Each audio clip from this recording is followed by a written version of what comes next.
On parle de l'intelligence économique pour une meilleure veille en entreprise avec Fulgencia Untondi et Kadim Ndiaye, analyste financier. Avant de les retrouver, voici ce que nous propose Fulgencia pour l'élément témoin. L'intelligence économique, c'est tout simplement de la veille informationnelle. C'est de la recherche de l'information pour pouvoir l'utiliser à bon escient. Voilà. Et surtout que nous sommes aujourd'hui dans le domaine de l'entrepreneuriat et au regard de tout ce qui se passe dans le monde aujourd'hui, on se dit que c'est un sujet d'intérêt. Nous sommes dans le monde de la communication et de l'information. Le fait déjà que vous veillez à avoir l'information précise et que quand quelque chose se passe de l'autre côté, vous êtes en mesure en même temps de pouvoir l'exploiter à votre intérêt. Donc voilà l'intérêt de faire la veille économique, parce que quand nous prenons les petites et moyennes entreprises en Afrique aujourd'hui, ils ont comme relation, il y a les clients, il y a les fournisseurs, il y a les concurrents, mais il y a aussi l'évolution technologique qui est là. Donc quand vous prenez tous ces éléments-là, pour un entrepreneur, il faut qu'il suive de près tous ces éléments pour savoir comment il peut orienter ses décisions et pour obtenir sa croissance. Parce que là, quand vous voyez, la technologie est très évolutive aujourd'hui. C'est qu'il y a un certain nombre d'outils que vous pouvez utiliser pour la performance de votre entreprise aujourd'hui et qu'au lendemain, qui n'est plus d'actualité. Donc il y a besoin de s'informer à chaque fois, de veiller à tout ce qui passe autour de nous pour pouvoir mieux les exploiter à notre intérêt. Et voilà, nous retrouvons sur le plateau Fulgencia Untondi. Bonsoir. Bonsoir, Heureuse. Vous l'aviez dit, vous l'aviez annoncé hier, vous seriez là pour autant savoir à la place de Agnès Bello. Merci d'être là. Merci, Heureuse. Nous sommes avec Kadim Ndiaye, analyste financier. Le nom dit déjà tout, hein? C'est un Sénégalais. Oui, exactement. L'homme du Wolof. Bonjour en Wolof, on dit Nagadef. Nagadef. Non, mais vous ne connaissez que ça, Heureuse. C'est sûr. Nagadef et Magnifi. Magnifi. Ça veut dire que tu vas bien, quoi. Nagadef. Magnifi. Tu vas payer après. N'est-ce pas? Je vais payer après. Oui. Alors, on parle de l'intelligence économique pour une meilleure veille en entreprise, Fulgencia. Oui, tout à fait. Vous savez, l'information, et surtout la vraie information, est indispensable aujourd'hui en entreprise.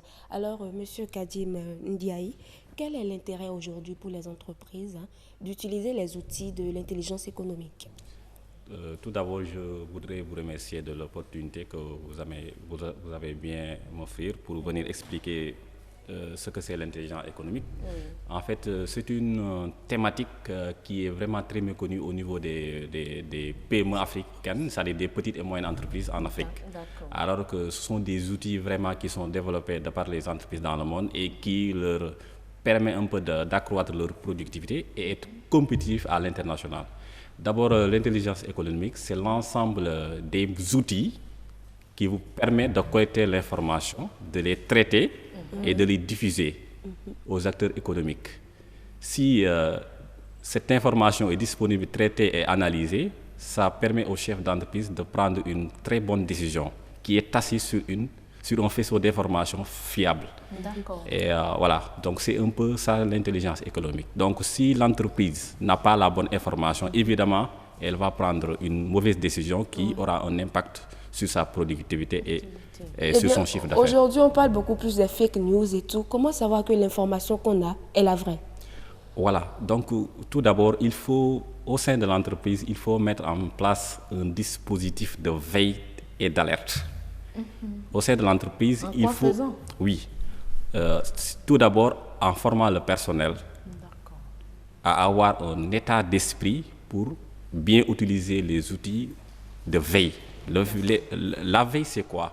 C'est d'abord savoir sur le plan politique quelles sont les menaces auxquelles l'entreprise est confrontée ou bien sera confrontée sur le plan politique. L'État peut prendre une décision actuellement sur la base des informations pour augmenter les recettes, pour augmenter les taxes ou bien les droits de douane. Si l'entreprise ne s'est pas préparée par rapport à ça, évidemment, ça aura un impact négatif sur sa politique.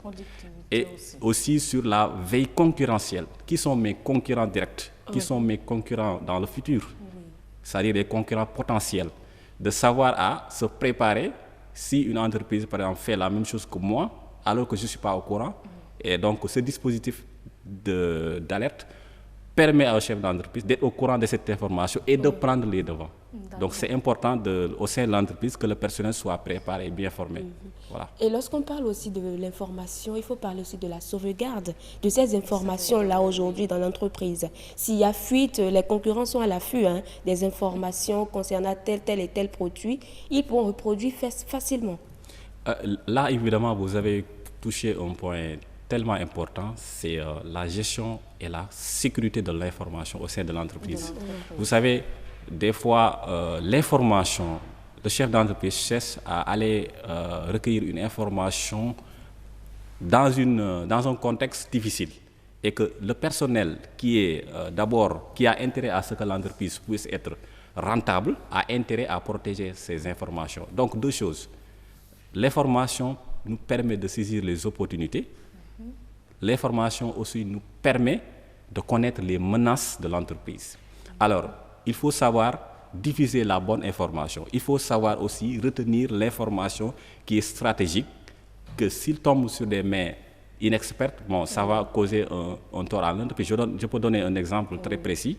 Si vous avez une petite entreprise de PME, de tissu, au Bénin, cette entreprise-là doit protéger son savoir-faire.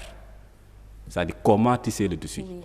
Le style, la couleur, c'est un savoir-faire qui doit être protégé. Et que si ce savoir-faire-là n'est pas protégé, évidemment, je peux investir dans ce secteur et copier ce savoir-faire et faire la même chose. Et que cette entreprise va disparaître. C'est le cas aussi du fait des entreprises chinoises qui viennent et qui investissent massivement de sorte à tuer les entreprises.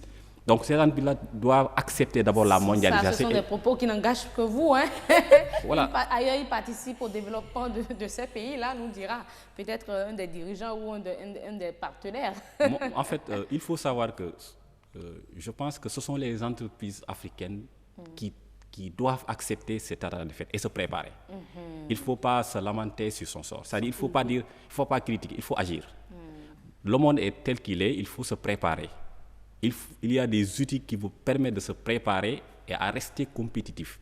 Donc l'intelligence économique aujourd'hui est capitale. C'est Exactement. important pour toute entreprise. Exactement. Je pense qu'Alain Jué le disait, l'intelligence économique est aujourd'hui ce qu'est le marketing il y a des dizaines d'années. C'est incontournable. Et ce n'est pas seulement pour les entreprises. Les États aussi ont besoin de l'intelligence économique. Voilà. Donc un État doit faire la veille sécuritaire. Ce qui se passe dans un pays limitrophe peut avoir des effets collatéraux sur le Bénin. La veille sanitaire aussi, il y a Ebola. Donc, il y a Ebola dans un pays africain. Quelles sont les dispositions à prendre pour le Bénin?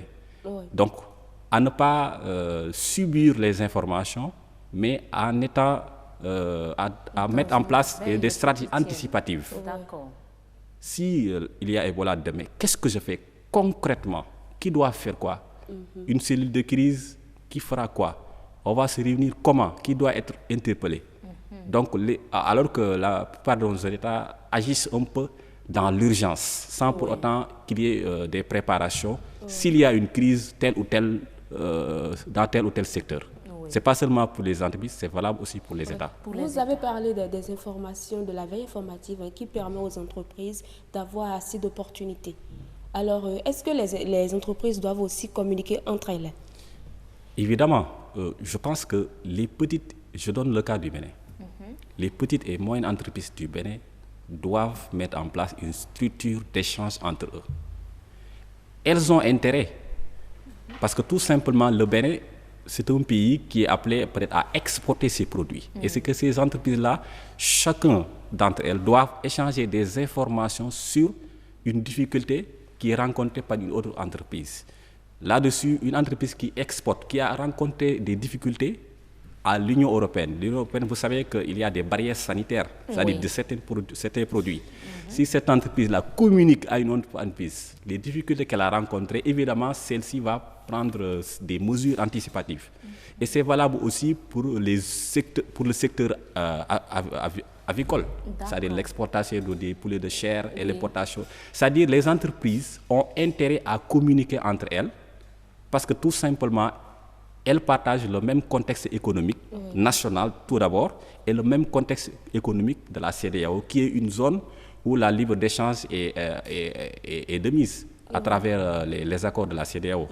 Donc, si les entreprises, l'ensemble des entreprises du Bénin sont compétitives, ça aura un impact sur le taux de croissance du Bénin. Évidemment, ça va créer des emplois et l'État va y trouver son compte parce qu'il y aura des recettes, entrées de recettes, et il y aura des emplois qui vont être créés, un effet d'entraînement. Si un chef d'entreprise a réussi dans un secteur, ça fera en sorte que moi, j'ai la confiance d'investir. Parce que ça, donc si les locaux, les Béninois ont confiance dans le système économique, évidemment, ça va, c'est un appel d'air aux investisseurs qui viennent.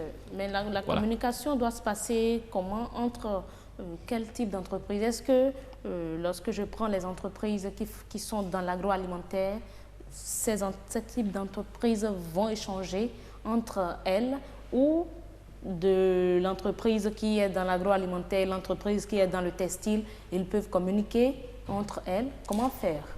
Exactement. La première des choses, c'est d'abord de mettre en place, je pense qu'il y a au Bénin un conseil national du patronat, ou bien un conseil national des chefs d'entreprise. Si l'État veut augmenter les taxes ou bien l'impôt sur les sociétés, et que vous savez très bien que ça aura un impact négatif sur les entreprises, les chefs d'entreprise peuvent se réunir pour attirer l'attention de l'État sur cette taxe qui aura un effet nocif sur la création d'emplois. Donc c'est une opportunité. Deuxièmement, une entreprise, par exemple, qui a des difficultés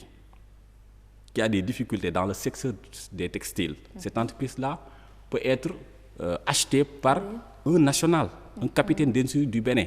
Si c'est cette entreprise qui détient des savoir-faire et achetée par une entreprise étrangère, évidemment, cette entreprise étrangère va s'accaparer de ses savoir-faire et aura un impact négatif sur le tissu économique du national.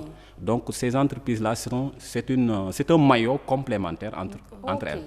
Alors moi, je voudrais savoir quels peuvent être les obstacles aujourd'hui à la mise en œuvre de ces stratégies en entreprise.